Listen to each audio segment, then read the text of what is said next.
and the parties are only interested in capturing power, but yet we're talking about building institutions. They don't have an interest, essentially, to build those institutions. I think it's a little more complicated because I do think that you can see that I have a view about politicians, a perspective, and I do agree that they are primarily interested in capturing power, maybe because they have plans and policies that they believe would be better, that would serve the society better.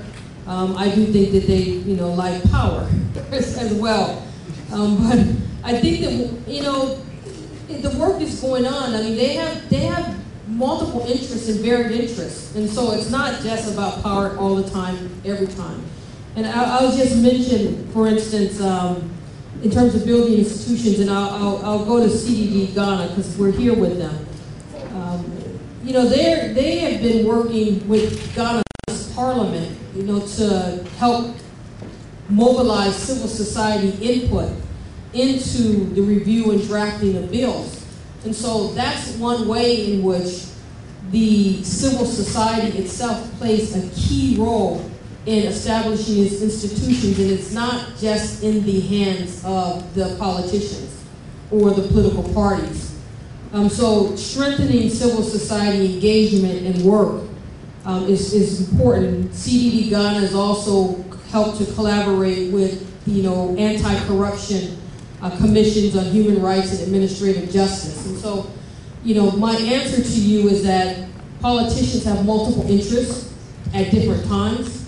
The period leading up to an election is particularly difficult, but right after election and for some period of time before the next election, maybe windows of opportunity for engagement with those multiple interests, and civil society constantly engaging is also part of that process of building those institutions.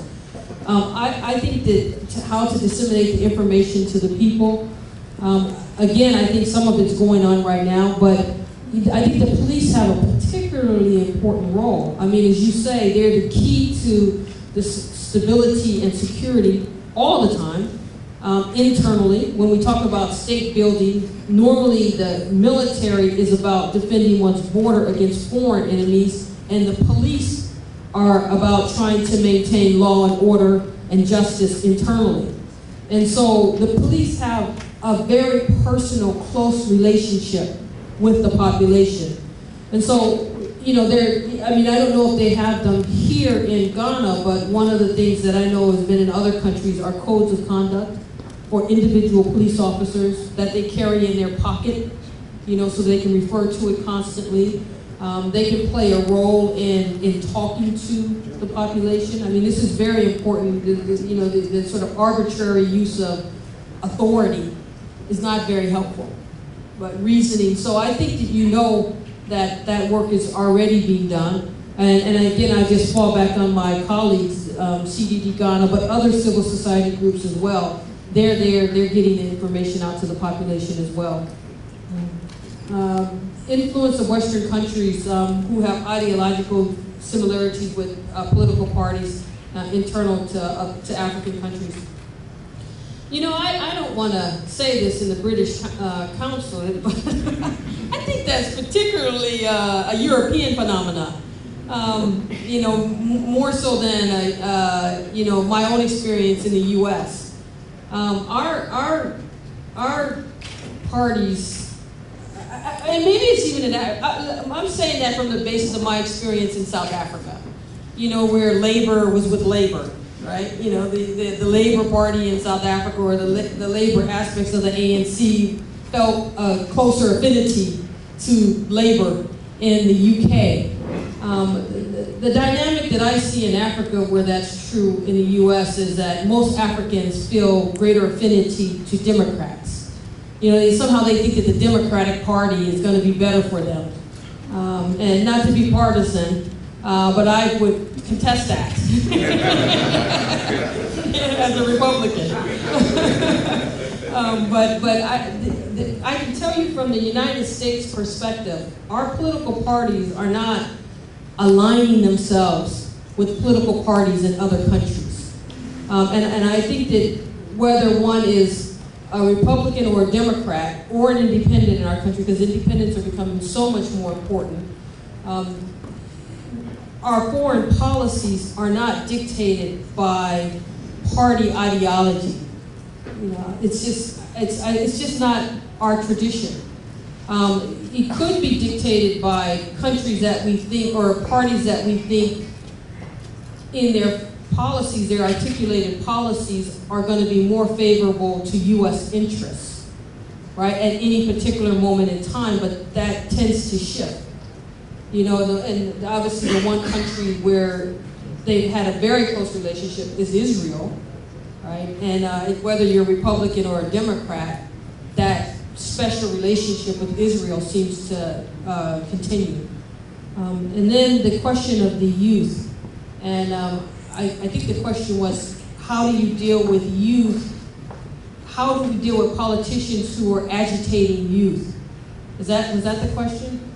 Yeah, that was the question. Oh, the Chiefs. I can't answer the Chiefs' question. What I would say is that's where Ali Mazrui, right? That's, I think, the sentiment of Ali Mazrui, which is saying that there needs to be a form of democracy that's authentic to African experience and reality. And that is what I would say in terms of the Chiefs is really as much about practice evolving. That's what I was talking about, is Africa has a right to its own realities. That's practice evolving, but there's others who may have an answer for you. Actually, our speaker said she would have loved to hear some people contribute a few answers also. Am I to say that those of you who are raising your hands are giving you answers so that she can rest? Then I'm going to look at it and see. Let me start with Ambassador Strictness. She would like to contribute some answers. I wasn't quite sure whether it would be ethical to get up and say what I'm going to say. But then I heard your invitation, calling on any of us who have something to add to your answers to get up and do so. Now, what I have to say has to do with a question that was posed by the gentleman over there about what Israel, I don't know what's happening. A bit more direct. Okay. Yeah. What I have to say has to do with the question raised by the gentleman in the khaki over there, when he was saying, look at what Israel is doing, and the ICC is doing nothing. Now, the ICC is a court. A court cannot go out and arrest people unless somebody comes to make a complaint, or the law comes to make a complaint to the court before the court acts. The court itself does not go out and arrest suspected criminals. Now, the reason why there isn't a warrant out today for Bashir of Sudan was because of the Darfur Commission's report, which clearly identified him as one of those who committed crimes against humanity. I had the honor of serving on that Darfur Commission. Maybe I shouldn't expose myself, because I don't know whether there are any Sudanese here. But that's how, just to say that that's how the court works. I have also been a judge before, and I know that the courts don't go out looking for criminals. The criminals are brought to the court. So I hope that clarifies your point. Thank you. We're looking for more contributions by way of answers. Let me see this young man. Sam here.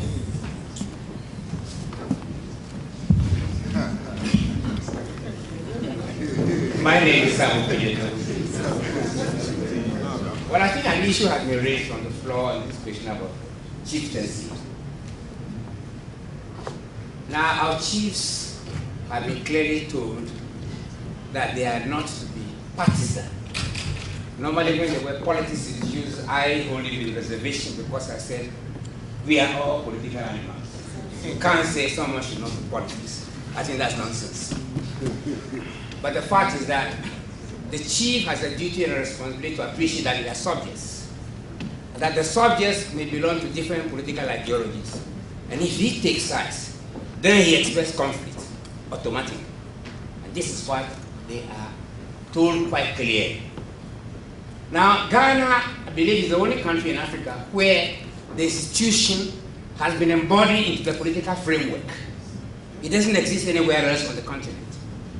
And this is something that we should feel proud of, because we have made provision for them. Regional House of Chiefs, National House of Chiefs, all of them respected institutions. And indeed, when the chiefs play that role effectively, they begin to appreciate that the subjects, no matter what ideology they belong to, look to them, assist them, and help them in the development of their communities. This is what I believe that that is meant to be. But then, we must also appreciate, apart from this, that democracy contains the seeds for its own destruction. Sometimes we stretch it, and then when it breaks, and then we complain. Just like the radio station that my friend spoke about, that in December, I heard on this radio station, when they have actually called for war. And I was shocked and surprised that nobody did anything. No one did anything. I'm sure the police have a mechanism for listening to radio stations. What did they do? Why were the police in, what is the state camp where the chief was arrested? Chobodon. Why were they at the court when these ruffians came and arrested the chief and took him away? And they did nothing. Then, when that same chief was taken beaten and then brought back to them, they arrested him and took him to court.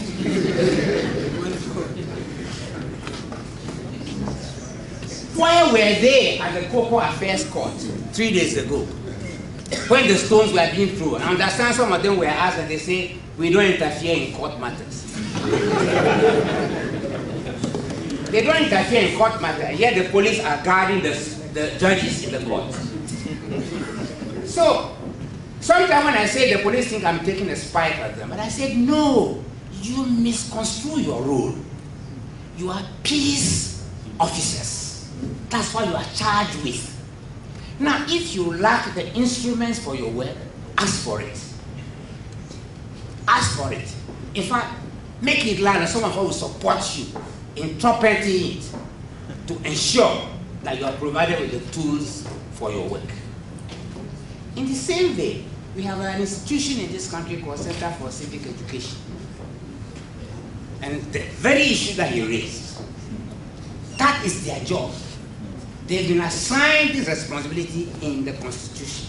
So many times things happen and I ask myself, what are they doing? And at one time I raised this matter, the director was very angry at me.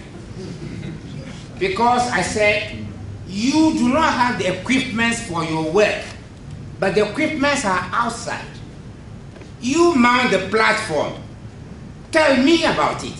I will mobilize the lawyers to come to your platform to speak and educate the people. It doesn't cost you anything. It is the civic responsibility, or this day you call it what? Corporate responsibility of the lawyers. Giving back to society something which has been given to them. So, social responsibility. Corporate responsibility.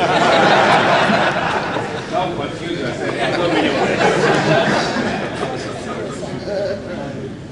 So, Chair, I think the tragedy we have in our society is the fact that there are many of us who sit on the fence. Sometimes we are afraid to open our mouths. Either it is poverty that is causing it, because sometimes I realize that people are lobbying for positions. So it's better they keep quiet. Otherwise, they open their mouth, they might not give them the job. So it's part of the poverty. Because I said that if people, in fact, that's the more reason why when I see the wealthy people controlling the politicians, I say they're stupid. They should be calling the shots. Use that as your power base rather and dictate the people. So we have a responsibility and a duty in our country. I think a lot of the problems that arises are because we ourselves have not been able to live up to that which we can achieve. We have the people. Even with the little resource that we have, Because it was a philosopher who said that men and nations never have learned from history or from lessons deduced from history. Each successive government comes, and then it thinks that it's smarter than the other one. So it dismantles the institutions or weakens them with a view that that may enable them to govern smoothly. Of course, they get caught up in the end with it. So the last one is you mentioned Britain, and I'm always worried when it is mentioned, because in the PNDC time, someone came from England and did the same thing. Actually, not necessarily he said the way you put it, but he said, oh, in Britain, there is no end term, so why do you want to introduce an end term? And I said, for God's sake, the country has an unwritten constitution. They have a parliamentary system of government. We realize that it will not work in our framework. That is why we introduced a constitution with set terms for people to govern. Leave us to do it that way. You know you are there for 4 years.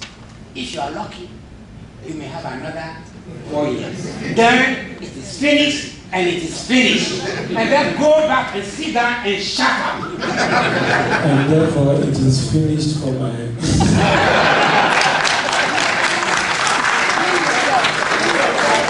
There is a lady here who wants to contribute. By saying that expectations around election results particularly are driven by the temperament of politicians. And indeed, maybe a political philosophy, not ideology, but their philosophy. Losing elections is a very traumatic experience, and it's difficult for politicians to come to terms with losing elections. You need to convince your electorate that something happened and it wasn't and so typically politicians place the responsibility on the other party. It's more traumatic for incumbent governments that have been voted out of power, and obviously for an opposition which is eager to assume power, probably to resume power, it's also quite a terrible thing to take. So then in all of this, I think the politicians leave out the electorate. They do not think that the electorate is growing and beginning to understand the electoral process, and therefore they don't assume that the electorate is discerning enough. What we should be doing, really, is that we should spend a little more time, first of all, letting the politicians understand that you can go into an election and lose, and then you accept that, and live with the embarrassment, and then hope that the next time around you need to do your homework well and go. Sometimes you are voted out when the ovation is loudest. You can be doing very well, but the discerning electorate can decide that, well, we've had enough and we would like to try somebody else. That process of educating politicians is important in between elections, so they don't try to spark electoral conflicts. They need to do that so they will avoid creating the violence that we see around elections. My dear beautiful people, this is a dictator who determines that he must go home. And so I would like to bring the curtain down on just the last beautiful 4 points that our renowned speaker really outlined, which I thought should be what we should take home with us, apart from all the beautiful discussions that have gone. Africa has a right to its own history, writing its own history and developing its own, system of democracy. I think that is very clear, and that is most probably what we should be doing, because I think we've mimicked enough, and the mimicking doesn't seem to be helping us, because there seem to be some cultural variance that makes it difficult for us to imitate it to the point of what our teachers want us to do, even with the students. She made it clear that there is no perfect system of democracy. She also went on to talk about the fact that we need most probably to empower our local and regional institutions. And I'd like to add that in the final analysis, we are the ones who are living here, and we will live with the situation. Because invariably those who come from outside, international observers, international this and that, to come and help, I'm sorry to say, when the bullets start flying, I tell you, they have their planes coming to pick them out. A whole airport in Abidjan gets seized to make sure that the French citizens can be ferried out. So I think what she says clearly is we would have to empower our institutions. We've got to build them and make those institutions capable of withstanding whatever, preventing and at the same time managing, and thereafter even controlling whatever conflicts we can bring. So that is where civil society also comes in very powerful. And I think this is where we may have to commend CDD for the great good work that CDD has been doing, and not only CDD but various other civil society groups have been doing, and doing quite well. The third point she said was that we shouldn't just build the institutions, we should also operationalize them. Namely, the regional capacities should not only be empowered, but they should be put into action. And therefore, countries, regions should be able to put together institutions that can intervene to prevent in their own countries, or can step in to go and help manage whatever it is. And that the resources are there. I think she said it. She gave it clearly that Chapter 8 of a particular document in the United Nations is there. If the institutions are put in place, its operationalization should easily be held by such resources available. So we should go and make good use of it. And I think what really touched my heart most is a greater humility. The greater humility most probably is what some of us do not have at all, and we have a terrible impatience with ourselves. Sometimes when I personally travel out and I hear people praising Ghana so high to the skies, then I ask myself, are they talking about Ghana? And it is true, they're talking about Ghana. Maybe just pardon me if I put it in, soon after our elections, I traveled out in February. I went to Cameroon, sat in a taxi. The taxi driver asked me, said, where are you from? I said, from Ghana. He said, oh, that is a democratic country. Paul Biya must come to Ghana and learn from Ghana. That was the first thing, the taxi driver told me. And I asked, so you were following events in Ghana? I said, oh, you don't know. We sat by our radios to listen to everything that was happening from the 7th of December right through to the 27th, right through to the end, the 31st of December, 30th of December. I said, wow, I didn't know Ghana was so important for me. In March, duty brought me to Burundi. We visited a number of bishops. We visited the president of the Nkurunziza. He greeted all the bishops. We got to this bearded guy and I said I was from Ghana. He said, mais ça, c'est formidable. Nous devons venir au Ghana pour apprendre comment faire la démocratie. And he said that they were going to send a delegation to Ghana to come and learn how we managed it. Because we were on the precipice. And it is true. I was really, overwhelmed. I left Burundi. On my way back, I stopped in Nairobi for the night. In the hotel where we were, chatting with a gentleman, he listened to my accent. He said, you must be from Ghana. I said, how did you know that? I am from Ghana. And he said, we thank you for Kofi Annan. Because if it had not been for Kofi Annan, this country would have been bloody. And I said to myself, we have all these wise men here, and listen to what we hear on the radio morning, noon, and night. the fair that we are treated to. In May, I went to the almighty Nigeria. I've always loved Nigeria. I was in Port Harcourt, and somebody heard that I was from Ghana. He said, "Oh, you Ghanaians, you are way ahead of us." I said, "What do you mean by way ahead of us?" He said, "Oh, there you make politics work. Here in Nigeria, politics does not work." I was wondering whether he made it work. But you know, we have this interesting, relationship with Nigeria. When Nigerians admit that you are letting it work, it's an accolade we've got to thank God for. The same way, I traveled out to Abidjan.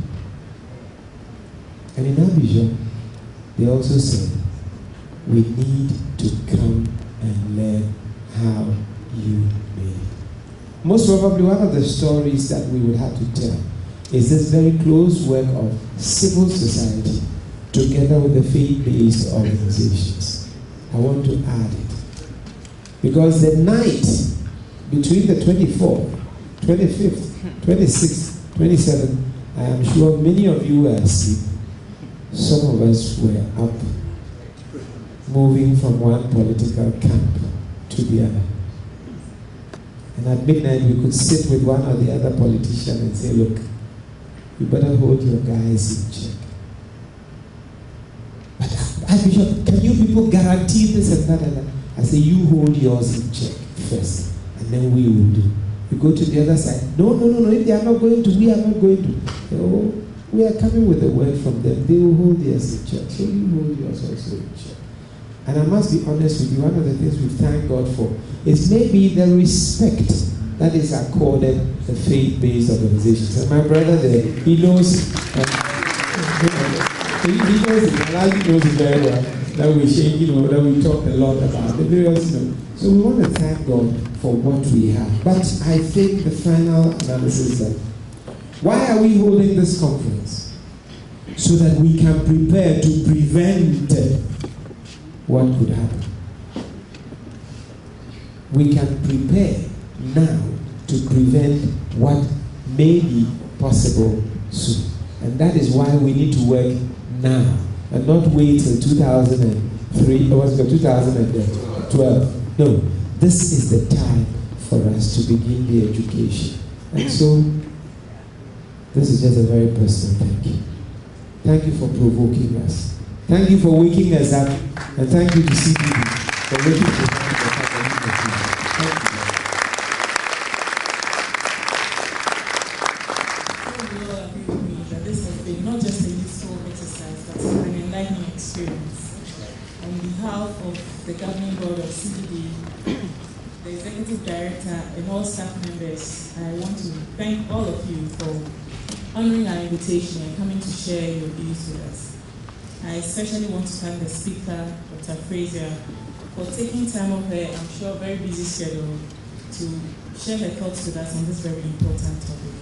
I also want to thank the chairman, Archbishop Bako, who was my own personal mentor when I was in secondary school. Then he was known as Father Bako. for being, as he calls himself, a dictator, but I can assure you he's not. For driving this event so successfully to an end. I want to thank our sponsors, FNF, KPMG, Coca-Cola, and Unique Image for the support that they've given us. I also want to thank all our media partners. Before we go, I have a couple of announcements. Please visit our website, www.cddghana.com.